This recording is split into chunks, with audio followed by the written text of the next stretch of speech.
मैं हूं Imtiyaz Ahmad. YouTube channel IIT English में आपका स्वागत करता हूं। आज के इस क्लास में हम लोग प्रेजेंट टेंस के एक और प्रकार प्रेजेंट कंटिन्यूअस टेंस के बारे में जानेंगे। प्रेजेंट कंटिन्यूअस टेंस को बताने के क्रम में मैं तीन बातों पर आपको ज्यादा जोर दिलाऊंगा। पहली कि किस तरह की क्रिया को हम लोग प्रेजेंट कंटिन्यूअस टेंस कहते हैं, और फिर उस क्रिया की रचना क्या होती है, कैसे हम पहचानेंगे कि कोई क्रिया प्रेजेंट कंटिन्यूअस है। आओ देखते हैं सबसे पहले present continuous. Present continuous tense, ये कंटिन्यूअस जो है कंटिन्यू से बना है। कंटिन्यू वर्ब होता है जारी रहना, और उससे बना है एडजेक्टिव कंटिन्यूअस लगातार। इसको हम लोग कहते हैं सतत, सतत या कहेंगे लगातार। ठीक है, आपने टाइम कौन सा लिया है? टाइम है प्रेजेंट। टाइम तीन तरह का होता है, प्रेजेंट, पास्ट और फ्यूचर। ठीक है, तो टाइम आपने लिया प्रेजेंट, और प्रेजेंट टाइम में आपने वर्ब का स्टडी किया, तो वर्ब के स्टडी को आप टेंस कहते हो। The study of a form of a verb is called tense, यानी कि क्रिया के रूप का अध्ययन, क्रिया की रचना का स्वरूप टेंस कहलाता है। तो मिला जुला के हम कहेंगे कि समय कौन सा लिया गया? प्रेजेंट। और प्रेजेंट टाइम में जब क्रिया की स्टडी हुई तो टेंस बना, और टेंस बना तो क्रिया कैसी हुई? कंटिन्यूअस, लगातार, जारी, क्रमशः, थ्रूली। ठीक है, इसका मतलब कि अगर प्रेजेंट टाइम के अंदर कोई एक एक्शन कंटिन्यू हो, जारी हो, तो वह कंटिन्यूअस होगी। प्रेजेंट कंटिन्यूअस टेंस को हम लोग एक और नाम से याद करते हैं, प्रेजेंट प्रोग्रेसिव टेंस। प्रोग्रेस से बना है। प्रोग्रेस का मतलब प्रगति करना, प्रोग्रेसिव प्रगतिशील, मतलब ऐसी क्रिया जो प्रगतिशील हो, प्रोग्रेसिव हो। हिंदी में आप इसको अपूर्ण वर्तमान काल कहते हो। अपूर्ण का मतलब अधूरा। तो कोई क्रिया अधूरा कब होगी? जब जारी होगी, फिनिश नहीं होगी। तो मिला जुला के हम कहेंगे कि वर्तमान काल की कोई ऐसी क्रिया जो जारी हो, लेकिन सवाल है कि कब, कब जारी है। जैसे मान लिया जाओ कि मैं एग्जांपल रख के समझाऊं कि ये आपका प्रेजेंट टाइम है, और इस टाइम के अंदर कहीं कोई एक एक्शन एक निश्चित समय बिंदु पर, at a point of time, एक निश्चित समय बिंदु पर, मान लिया जाए कि ये समय बिंदु कितना है? तो 9:30 AM, सुबह का 9:30 बजा है। अब 9:30 बजे, 9:30, 9:31 नहीं या 9:29 नहीं, 9:30 पर एक एक्शन है जो क्या? जारी है। तो ये क्रिया कैसी हुई? At a point of time continue हुई। अगर ये क्रिया कंटिन्यू है एक निश्चित समय बिंदु पर, तो इसी क्रिया को हम लोग प्रेजेंट कंटिन्यूअस टेंस कहते हैं। अब इस क्रिया का लगाव इसके पहले वाले समय या इसके बाद वाले समय से नहीं है, यानी कि ये एक्शन कैसा है? तो आपका मोमेंट्री, मोमेंट्री, क्षणिक, माने एक क्षण पर, एक पॉइंट पर जारी रहने वाली क्रिया क्या कहलाती है? प्रेजेंट कंटिन्यूअस टेंस या फिर प्रेजेंट प्रोग्रेसिव टेंस कहलाती है। तो मुझे भरोसा है कि क्रिया का स्वरूप इस टेंस के अंदर समझ में आ गया होगा। थोड़े से शब्दों में कहूं तो वर्तमान काल के अंदर अगर कोई क्रिया एक निश्चित समय बिंदु पर जारी है, कब जारी होगी? तो एक निश्चित बिंदु पर, ना इधर से इसका संबंध होगा ना इधर के समय से संबंध होगा। अगर इस निश्चित बिंदु पर कोई एक्शन चल रहा हो, जारी हो, तो उस तरह के एक्शन का स्टडी हम लोग जिस टेंस में करते हैं उस टेंस का नाम प्रेजेंट कंटिन्यूअस टेंस या प्रेजेंट प्रोग्रेसिव टेंस हुआ करता है। अक्सर हमारे यहाँ यूपी, बिहार, बंगाल, हिंदी भाषी क्षेत्रों में टेंस की क्रिया को पहचानने के तरीके बताए जाते हैं।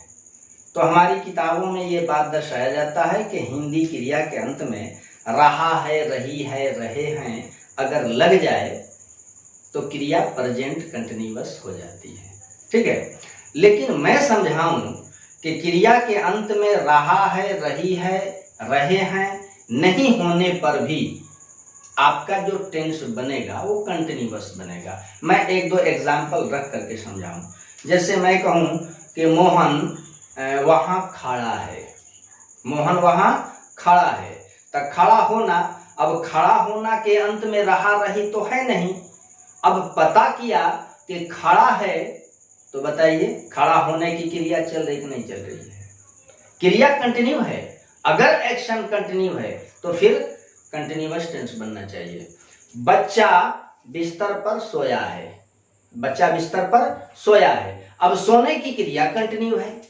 तुम बेंच पर बैठे हो, बैठे हो, तो आ है, ई है, ए है बताया जाता है कि परफेक्ट टेंस हुआ करता है। लेकिन तुम बैठे हो तो बैठने का जो एक्शन है कंटिन्यू है। Whenever an action is continue, this is your present continuous tense. अगर कहीं कोई क्रिया जारी है एक निश्चित बिंदु पर, तो वह क्रिया आपकी प्रेजेंट कंटिन्यूअस होगी। ठीक है, एक बात तो मैंने समझा लिया। अब आओ समझते हैं कि इस तरह की क्रिया को प्रेजेंट कंटिन्यूअस टेंस में हम कैसे बनाएंगे। अक्सर बच्चे हमारे क्या करते हैं कि स्ट्रक्चर रटा करते हैं, लेकिन मुझे आपको स्ट्रक्चर रटवाना नहीं है। स्ट्रक्चर तो अपने आप इटसेल्फ बनेगा, आप देखोगे।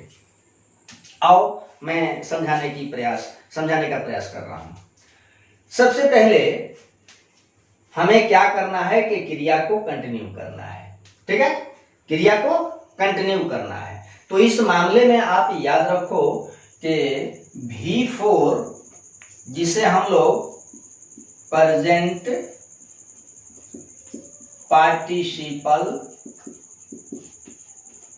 कहा करते हैं, जो कभी एक एडजेक्टिव भी बना करता है। ठीक है, इसका जो एक्शन होता है V4 का या वर्ब प्लस ing वाले फॉर्म का, वर्ब के चौथा फॉर्म को अगर हम ध्यान से देखें तो इसका एक्शन जो होता है कंटिन्यू होता है। और इस टेंस के अंदर हमें एक्शन को क्या रखना है? कंटिन्यू रखना है। इसका मतलब हुआ कि हमें V4 लेना होगा। तो हमने लिया क्या? V4। ठीक है, अब देखिए V4 लेने से आपका एक्शन जो है क्या होगा? कंटिन्यू, कंटिन्यूअस तो बनने लगा। लेकिन एक प्रॉब्लम यह है कि V4 जो प्रेजेंट पार्टिसिपल हुआ करती है ये नॉन फाइनाइट है। क्या है? Non finite. और याद रखना कि नॉन फाइनाइट ऐसी क्रियाएं होती हैं जो सब्जेक्ट के नंबर, पर्सन या फिर टेंस से एग्री नहीं होती हैं। और जो क्रिया एग्री नहीं होंगी वह कभी भी आपका मेन वर्ब नहीं बन सकती हैं। इसलिए कि क्रिया को, मेन वर्ब को कभी कभी नंबर से एग्री होना पड़ता है, कभी कभी पर्सन से एग्री होना पड़ता है, कभी टेंस से एग्री होना पड़ता है। नॉन फाइनाइट तो एग्री होती नहीं, इसका मतलब है कि ये मेन वर्ब नहीं बनेगी। अगर नहीं बनेगी तो फिर काम कैसे चलेगा? मेन वर्ब बनेगी, कब बनेगी? जब तक ये फाइनाइट का सपोर्ट नहीं लेंगी, फाइनाइट वर्ब का सपोर्ट नहीं लेंगी, आपकी कोई भी नॉन फाइनाइट वर्ब कभी भी मेन वर्ब नहीं बनेगी। तय हुआ कि V4 क्या है? प्रेजेंट पार्टिसिपल होता है। नॉन फाइनाइट है, मेन वर्ब बन नहीं सकता, तो हम इसको क्या करेंगे, इसको किसी फाइनाइट वर्ब से समर्थन देंगे, सपोर्ट देंगे। तो ये समर्थन सपोर्ट किसका लेता है, तो ये समर्थन लेता है टू बी का, टू बी, जहां पर आपके वर्ब के रूप बनते हैं am, is, are, was, were, shall be और विल बी। अगर एम, इज, आर का सपोर्ट दिया जाए तो प्रेजेंट कंटिन्यूअस होगा, वाज, वर का दे दिया जाए तो पास्ट कंटिन्यूअस होगा, शैल बी और विल बी का सपोर्ट दे दिया जाए तो फ्यूचर कंटिन्यूअस होगा। लेकिन जो भी टेंस बनेगा निसंदेह वो कंटिन्यूअस होगा और at a point of time continue होगा। इसका मतलब कि हमें यहां क्या रखना है, यहां टू बी रखना है। क्लियर, वर्ब तो बना। अब रही बात कि हम टू बी से क्या ले सकते हैं, तो आप याद रखोगे कि 1 और 5 नॉर्मली प्रेजेंट लीड करते हैं, प्रेजेंट। V2 जो होता है ये पास्ट लीड करता है और शैल और विल प्लस 1 ये आपका फ्यूचर लीड करता है। क्लियर हुआ? प्रेजेंट शो करना हो तो फॉर्म क्या होना चाहिए वर्ब का, 1 या 5। पास्ट अगर लीड कराना हो तो V2 चाहिए। फ्यूचर अगर हो तो शैल या विल प्लस 1। ये तो कॉन्सेप्ट हुआ। अगर हमें प्रेजेंट बनाना है तो टू बी से हमें क्या लेना होगा, तो 1 या 5। और टू बी का 1 और 5 क्या होते हैं, एम और आर 1 है, इज जो है 5 है। इसका मतलब कि हमें टू बी की जगह क्या लेना होगा, टू बी की जगह हमें एम, इज, आर लेना होगा। अब देखिए ये जो आपका वर्ब बना at a point of time क्या होगा, कंटिन्यू होगा। आपका बन गया कंटिन्यूअस। वर्ब के बाद क्या आता है, ऑब्जेक्ट। इसके पहले क्या आता है, सब्जेक्ट। ये हो गया आपका स्ट्रक्चर। ठीक है, अगली चीज मैं बताऊं कि जहां कहीं भी इस टाइप का कोई एक वर्ब बनती है, इस टाइप की, अपने साथ एडवर्ब ऑफ टाइम लेती है और ये adverb of time current time को, प्रेजेंट टाइम को शो करता है। वह टाइम कौन सा होगा, at a point of time. ठीक है, अब यहां क्या मिलेगा हमको, वर्ब ऑफ टाइम के लिए कुछ वर्ड्स आ जाते हैं, एडवर्ब ऑफ टाइम। और ये एडवर्ब ऑफ टाइम क्या शो करेगा, तात्कालिक, तात्कालिक वर्तमान। ठीक है, ये आपका रहा स्ट्रक्चर। ठीक है, subject plus am, is, are plus V4 object adverb of time. कभी कभी आपका एडवर्ब ऑफ टाइम नहीं भी होता है। ठीक है, तो ये रहा आपका स्ट्रक्चर। तो पहली बार में मैंने प्रेजेंट कंटिन्यूअस टेंस में क्रिया के रूप को समझाया और फिर उसकी सहायता से आपका स्ट्रक्चर बनाया। तीसरे बार में हम लोग देखेंगे कि कहाँ इज, एम, आर और फोर आता है, कैसे आता है। कुछ एग्जाम्पल देख करके समझते हैं। एग्जाम्पल देने से पहले मैं आपको रिमाइंड कर लूं कि अगर प्रेजेंट कंटिन्यूअस का डिफिनीशन और स्ट्रक्चर बनाना समझ में आ गया हो तो आप मेरे चैनल को सब्सक्राइब कर लीजिए, साथ ही साथ लाइक कीजिए, शेयर कीजिए, कमेंट कीजिए। आपके हर तरह के कमेंट का मैं खैर मकदम करता हूं। आओ देखते हैं एग्जाम्पल। एग्जाम्पल है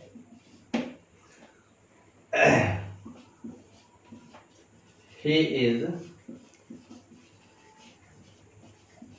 playing tennis now. She is dancing on the stage at this time. Raman is singing a song at this moment.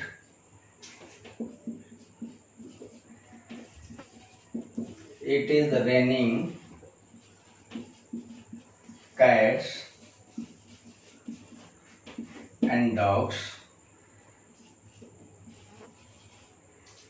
I am teaching you English at present.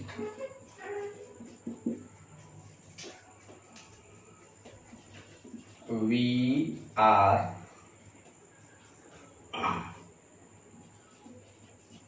watching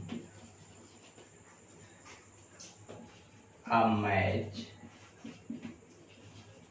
now.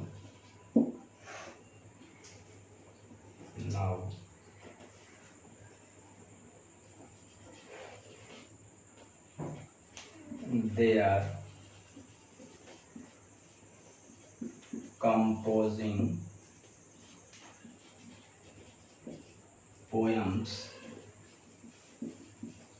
these days. देखो मैंने 2-4-6 examples रखे हैं। पहला example है he is playing tennis now. Now क्या है? Adverb of time है। Four अपने साथ टू बी का सपोर्ट ले रहा है। She is dancing on the stage at this time. वह इस समय मंच पर नाच रही है। कब नाच रही है? At this time. ठीक है। Raman is singing a song at this moment. Raman इस क्षण एक गीत गा रहा है। It is raining cats and dogs. मूसलाधार वर्षा हो रही है। I am teaching you English at present. At present अभी वर्तमान में मैं आप लोगों को अंग्रेजी पढ़ा रहा हूं। अगला एग्जाम्पल है we are watching a match now. अभी हम लोग एक मैच देख रहे हैं। They are composing poems these days. इन दिनों वे लोग कविताएं लिख रहे हैं। आप गौर से देखो कि हर क्रिया टू बी प्लस V4 से बनी है। ठीक है। और करीब करीब एक सेंटेंस को छोड़ करके हर सेंटेंस के अंदर मैंने एडवर्ब ऑफ टाइम लिया है। पहले वाक्य में नाउ अभी, एट दिस टाइम इस समय, एट दिस मोमेंट इस क्षण, एट प्रेजेंट वर्तमान में, नाउ अभी, दीज डे इन दिनों। ये सारे के सारे एडवर्ब ऑफ टाइम है। Adverb of time. ये सारे एडवर्ब ऑफ टाइम्स किस टाइम को दिखा रहे हैं? ये किसी एक पॉइंट ऑफ टाइम को दिखा रहे हैं जहां पर आपका एक्शन जो है कंटिन्यू है।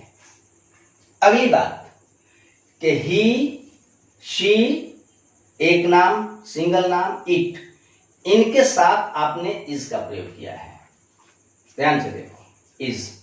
आई के साथ एम, और बाकी सारे जगहों पर हम क्या करते हैं? वी।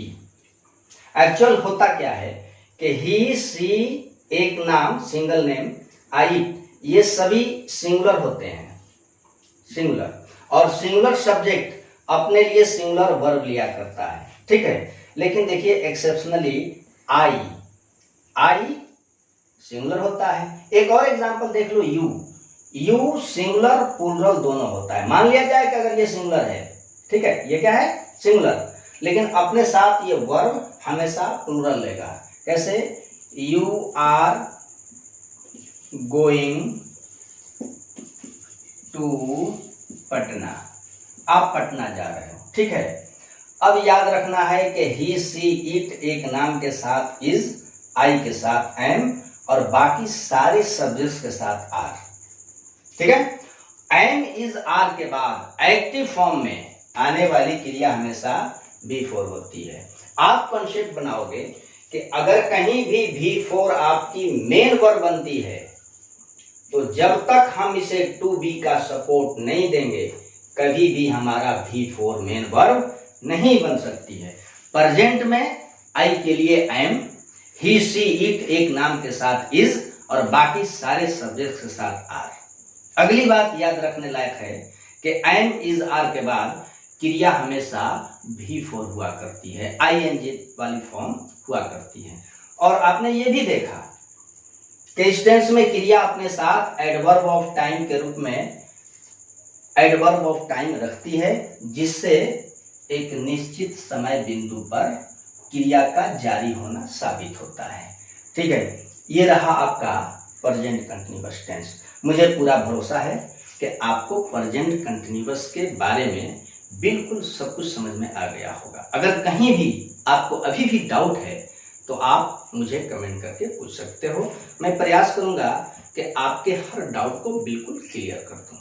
मेरा मकसद है कि आपका जो इंग्लिश कमज़ोर है वह हर तरह से अच्छा हो जाए, कहीं भी इंग्लिश में आपको कोई समस्या ना हो, आप आसानी के साथ इंग्लिश बोल लें, समझ लें, लिख लें, पढ़ लें, कंपटीशंस में आपके जाकर के आप शामिल हो जाएं। ठीक है, फिर मिलता हूं अगली पीरियड में। ये जो क्लास रहा ये प्रेजेंट कंटिन्यूअस का पार्ट 1 है।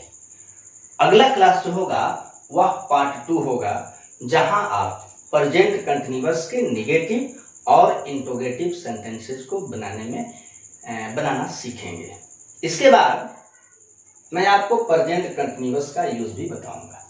तो फिर मिलता हूं प्रेजेंट कंटिन्यूअस के अगले भाग पार्ट 2 में। ठीक है, तब तक के लिए खुदा हाफिज, अलविदा। अपना अच्छा से ध्यान रखना, खूब खूब ध्यान रखना। सब बखैर।